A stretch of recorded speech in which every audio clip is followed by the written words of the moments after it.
အားလုံးပဲမင်္ဂလာပါဒါဒီနေ့ကဒါကျွန်တော်တို့လှဲတန်းစိုင်းငိန်ကမုံပွင့်ပေါ့နော်အဲ့မှာရှိတဲ့ဒါ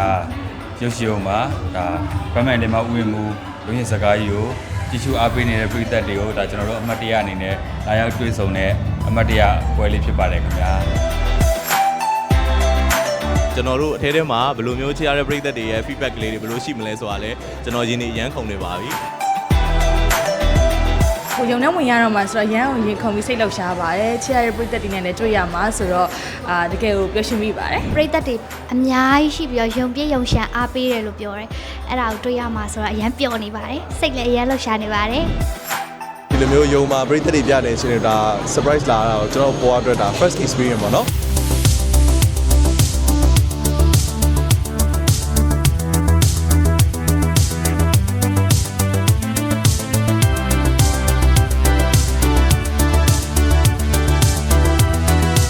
သားချက်ကတော့ကိုကတော့လေဟို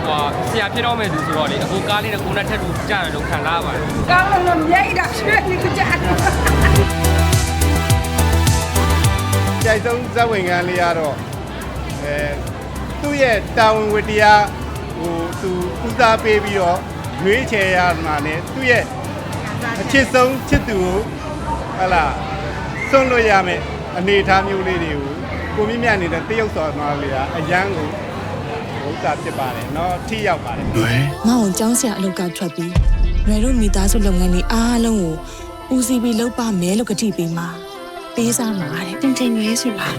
လို့လဲဘာလို့မဆိုင်နိုင်လာမေးနေရလဲသူပြည့်ပေါ့မင်းနဲ့မဆိုင်လို့လေကျောင်းဆရာအလုပ်ကိုဖတ်တွယ်နေတဲ့မောင်ရွယ်ယူနေတယ်လို့ထင်မိပါမိရအဲ့ကားထဲမှာဆိုလို့ရှိရင်တင်တင်တဲ့နေရာလေးကတုပ်ဆောင်ထားပြီးတာပေါ့နော်အရန်လဲရင်ပြီးတော့အရန်ချစ်ဖို့ကောင်းတဲ့တရုပ်ဆောင်လေးချက်တာလေးကအစအဲ့လိုမျိုးအရန်တရုပ်ဆောင်ကောင်းပါတယ်ချစ်တရားဒီတန်တရားမဆုံးသေးတည်မြဲနေမယ်ချစ်ဖို့ပေါ့ရှင်လိုချင်တဲ့အဖြေကိုကျမပေးလိုက်ပါပြီကြိုက်တာအကောင်လုံးကြိုက်ပါတယ်ဟောအကြိုက်ဆုံးကတော့ကိုမြင့်မြတ်သူပြောင်းတော့မယ်ဆိုတဲ့ကန်လေကလေးတွေနဲ့လွမ်းတယ်လေကအဲ့ကောင်မိုးကြိုက်ပါတယ်ကျောင်းဆရာတယောက်ရဲ့သူ့ရဲ့ရင်တွင်းခံစားချက်ပေါ့နော်သူကဘလို့သူကြားတဲ့တောင်ဝင်နေရာမှာသူ့ရဲ့တောင်ကိုကြည်ကြည်မွန်ထမ်းဆောင်နိုင်တဲ့နေရာကိုလည်းမြင်ရတယ်ကလေးတွေပေါ်ထားတဲ့စေတနာကိုကောင်းကောင်းမွန်လည်းတွေ့ရတယ်ပြီးတော့သူ့ရဲ့အခြေရေးကိုလည်းဖော်ပြထားတဲ့နေရာကိုတွေ့ရပါတယ်ပြီးတော့အရန်လည်းကြည့်လို့ကောင်းပါတယ်ပြီးတော့ငိုလဲငိုရပါတယ်ဒီကလည်းဒီတစ်မကအောင်မြင်ပါစေလို့နှိမ့်ပြရှင်နေလေဒီကလည်းအကယ်ဒမီရပါစေလို့ဆုတောင်းပေးပါရဲ့ကိုကောင်းကြိုးစားပြီးခုလိုမျိုးဗမ်းမြန်လာဝေးမှုတနိုင်ငံလုံးမှာအုံကြကြနဲ့ပေါ့နော်ကျိုင်းကြကြတယ်လာရောက်အားပေးကြတဲ့ပရိသတ်တွေအားလုံးလည်းကျေးဇူးတင်ပါတယ်လို့ပြောချင်ပါတယ်ခင်ဗျာ